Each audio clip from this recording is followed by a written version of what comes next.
बच्चों, कैसे हैं आप सब? आशा करती हूँ आप सब अच्छे होंगे, स्वस्थ होंगे। स्वागत है आपका इस कक्षा में। आइए आज हम पढ़ते हैं संस्कृत का पाठ 9 पर्यावरण, जिसको हम पर्यावरण भी कहते हैं और इंग्लिश में हम इसको एनवायरनमेंट कहते हैं। ठीक है? तो जो भी हमारे आसपास की चीजें हैं, जो भी मतलब इस पृथ्वी पर है, जल, वायु और जो है सूरज, मतलब धरती, आकाश, जितनी भी प्रकृति है, ठीक है? और जब जैसे हम रहते हैं, खाते हैं, पीते हैं, ये सब चीज़ें किसके अंदर आती हैं? पर्यावरण के अंदर आती हैं। तो पर्यावरण को हम लोगों ने मतलब क्या दिया है, क्या प्रकृति ने हमें दिया है, कैसे हम पर्यावरण को जो है बचा सकते हैं, कैसे हम उसको नुकसान कर रहे हैं, आइए जानते हैं इस पाठ के माध्यम से। प्रस्तुत पाठ में पर्यावरण की सुरक्षा एवं उसके महत्व के विषय में वर्णन किया गया है। ठीक है? तो वयम यत्र वसामः यज्जलं पिबामः यत् खादामः यस्य पवनस्य उपयोगं कुर्मः यानि वस्त्राणि च धारयामः तत्सर्वं पर्यावरणं कथ्यते। ठीक है? हम सब जहाँ रहते हैं, ठीक है, जल पीते हैं, खाते हैं, ओके, वायु, पवन मतलब वायु लेते हैं, ऑक्सीजन लेते हैं, वो वस्त्र धारण करते हैं, ठीक है, ये सब चीजें किसके अंतर्गत आती है? तरवसर। तो ये सब क्या कहलाता है? पर्यावरण कहलाता है। भूमौ सर्वे प्राणिनः पर्यावरणस्य एव परिणामः सन्ति। ठीक है? तो जो पृथ्वी पे सब जन रहते हैं, जो सब प्राणी रहते हैं, वो मतलब इस पृथ्वी पर जो सारे प्राणी और जीव रहते हैं, वो सब पर्यावरण का ही परिणाम है। पर्यावरणस्य नैर्मल्यम् अस्माकं स्वस्थजीवनस्य आधारो अस्ति वनानि। वृक्षः, गिरयः, नद्यः, जलाशयः, सागरः, पशवः, पक्षिणः, जलजन्तवश्च पर्यावरणे संतुलनं स्थापयन्ति येन अस्माकं जीवनस्य रक्षा भवति। तो पर्यावरण में जो है, हमारे पर्यावरण में यानी कि स्वच्छ जो जीवन, हमारे स्वच्छ जीवन का आधार क्या है? इस पर्यावरण में हम रहते हैं, तो हमारे स्वच्छ स्वस्थ स्वास्थ्य जीवन का आधार क्या है? पेड़, है ना? पर्वत, नदी, जो तालाब हैं, सागर है, पक्षी हैं, ठीक है? ये सब चीजें पर्यावरण के संतुलन को बनाने में सहायक होती हैं। तो हमारे जो स्वस्थ जीवन का आधार है, वो इन सब चीजों से ही है ना? जैसे नदी, आकाश, तालाब है, सागर है, नदियां हैं, पक्षी है, पेड़ है, वनस्पति है, ये सब क्या है? ये सब हमारे स्वस्थ जीवन का आधार है और ये रक्षा करते हैं हमारी। पर्यावरण में कम विशालम पारिस्थितिक तंत्रम विद्यते यस्मिन सर्वे जीवः वसंती, यानी कि पर्यावरण में जो है एक विशाल पारिस्थितिक तंत्र है जिसमें सभी जीव निवास करते हैं। अस्य पर्यावरणस्य वनादयः अनेके घटकाः सन्ति। ठीक है? पर्यावरण के अनेक घटक हैं। वो क्या है? एतां संतुलने एतेषां संतुलने जीवः स्वजीवन चक्रं पूरयन्ति असंतुलने च जीवने काठिन्यमनुभवन्ति। यानी कि ये हमारे जीवन को जो है संतुलित बनाने के लिए हमारा जीवन चक्र जो है पूरी तरह से संतुलित बनाता है, और अगर इसमें थोड़ी सी भी गड़बड़ हो जाए तो हमारा जो है पूरा जीवन असंतुलित हो जाता है और बहुत ज्यादा कठिनाई हमें होती है। अगर प्रकृति में संतुलन बना रहे ना, बैलेंस बना रहे, और हम लोग मतलब क्या करते हैं कि जो है पेड़ों को काट रहे हैं, इसका हम अध्ययन अभी आगे करेंगे। तो हमारी जो प्रकृति है, जो पर्यावरण है, इसमें संतुलन का होना बहुत जरूरी है। अगर संतुलन नहीं होगा ना, तो हमारे जो जीवन है ना, वो बहुत कठिनाई हो जाएगी हमें जीवन जीने में, हमें सांस लेने। संप्रति पर्यावरणस्य महती समस्या समुत्पन्ना। अस्मिन् वैज्ञानिक युगे मानवः वनानि छिन्नानि वृक्षः कर्तितः गिरः खनितः उद्योगशालानां मलिनजले नद्यः प्रदूषितः आणविक प्रयोगः जलाशयानां सागराणां च जलम दूषितम्। ठीक है? अब वो क्या करते हैं हम लोग? ठीक है, अब देखिए, हमारे लिए जो है अब पर्यावरण प्रदूषण की बहुत ज्यादा समस्या उत्पन्न हो गई है। ठीक है? अब वो क्यों हो गई है? अब जैसे-जैसे कहते हैं ना, मतलब जितना प्राचीन समय था, जितना जो हमारा कई सौ साल पहले उस समय पे जो है बहुत ज़्यादा चारों तरफ जंगल थे, खेत थे, नदियों का पानी स्वच्छ था, ठीक है? सब कुछ अच्छा था और जी धीरे-धीरे जैसे समय बढ़ता गया, वैज्ञानिक युग आता गया। अब वैज्ञानिक युग होता है, विज्ञान तरक्की करता है तो उसमें कुछ चीज़ों का हमें नुकसान होता है, ठीक है? हमारे नदियों, तालाबों का नुकसान होता है, हमारे जो है जंगलों से पेड़ काटे जाते हैं, ठीक है? अब जब विज्ञान तरक्की करता है, अब कुछ चीज़ें जैसे सबसे जो हमारा जो मूल है, जो जड़ है वो जनसंख्या वृद्धि है। अब जनसंख्या वृद्धि होती है तो उसमें क्या होता है, अब जनसंख्या वृद्धि है, व्यक्ति जो है बढ़ रहे हैं, सबको घर चाहिए, ठीक है? मकान चाहिए। अब उसके लिए क्या होता है, वनों की कटाई होती है तो वहाँ पे जो है मकान बनने शुरू होते हैं।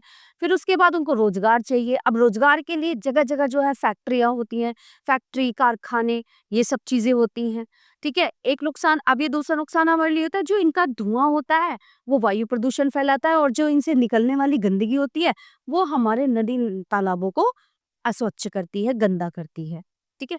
तो जैसे-जैसे वैज्ञानिक युग बढ़ रहा है, वैसे-वैसे हमें ना थोड़ा-सा हमारे लिए चीज़ें कठिन होती जा रही है और जो प्रकृति का संतुलन है, वो बिगड़ता जा रहा है।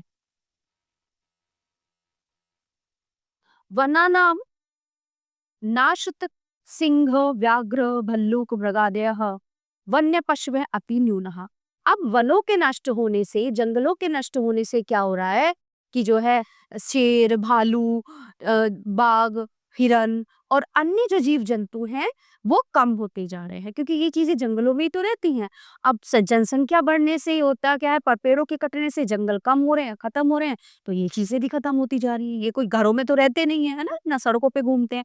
ये जानवर जो है सब जंगलों में रहते हैं। अब जंगल ही नहीं रहेंगे तो ये कहाँ से रहेंगे।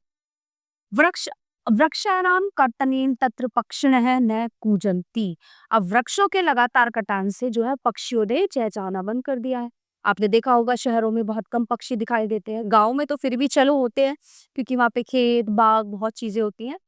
जलाशयानां सागराणां च प्रदूषणेन जलजन्तवोऽपि समाप्तप्राय एव अभवन्। जो जलाशय हैं, जो सागर हैं, प्रदूषण के चलते जो है उनमें से भी जल समाप्ति की कगार पर है।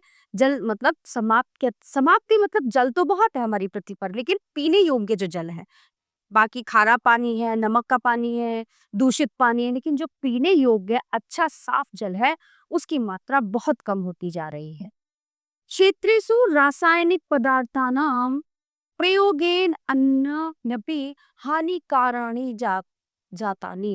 इत्थं पर्यावरणस्य घटकेषु न्यूनत्वेन वातावरणस्य प्रदूषणम् अभवत्।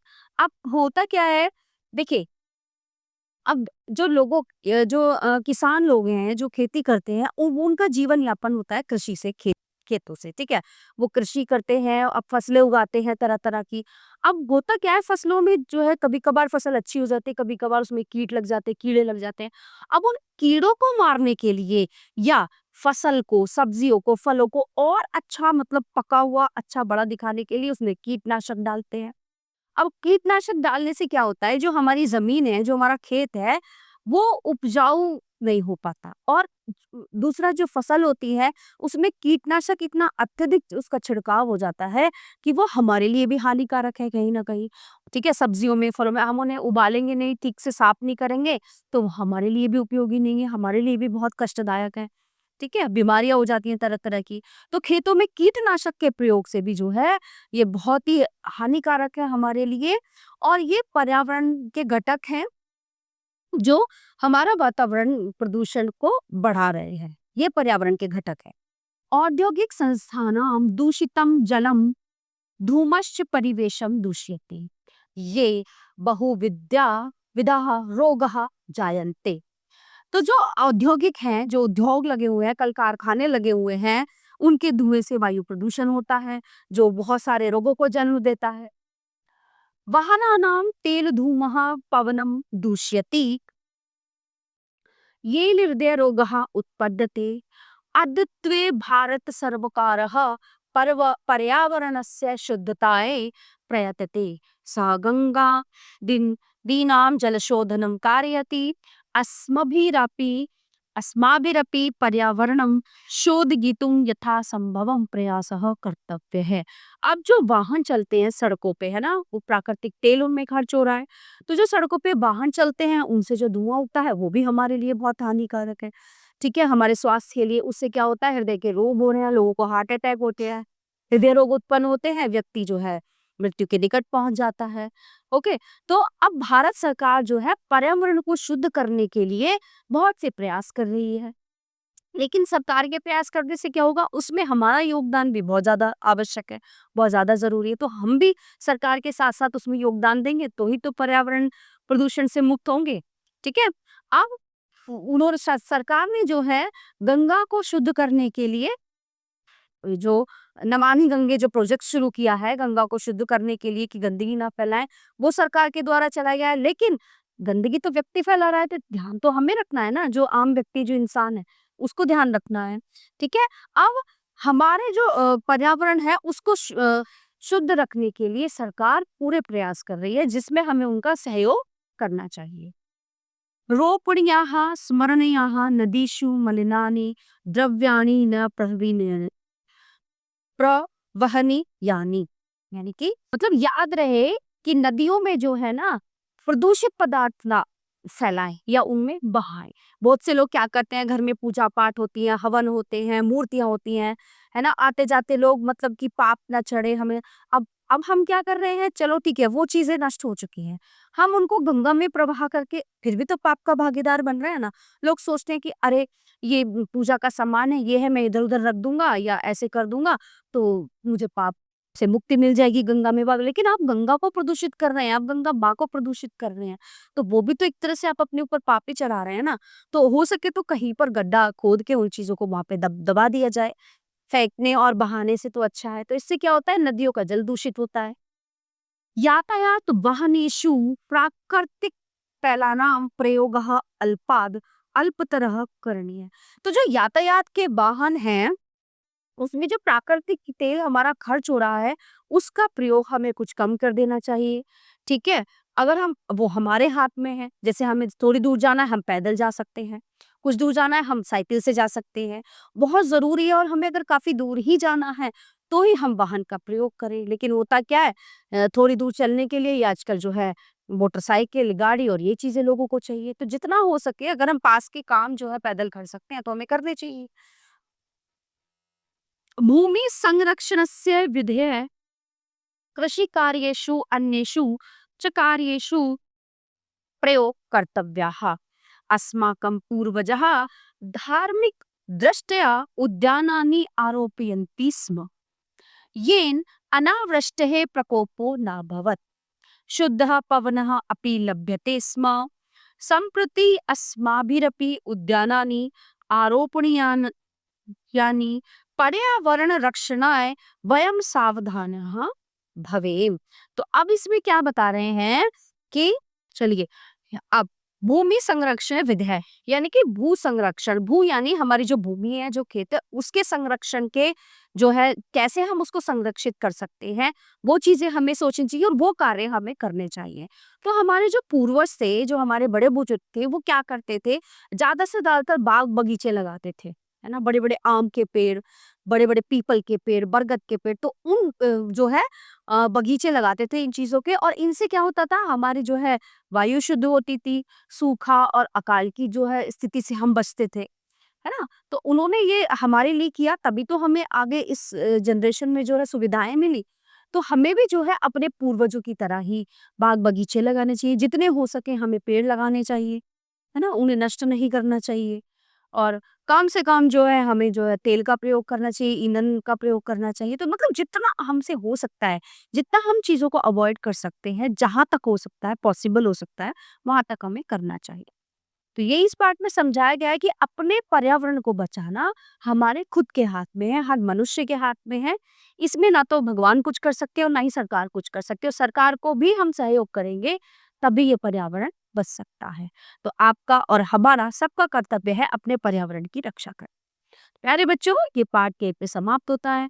आशा करती हूँ आपको अच्छे से समझ आया होगा। मिलते हैं अगली कक्षा में। धन्यवाद।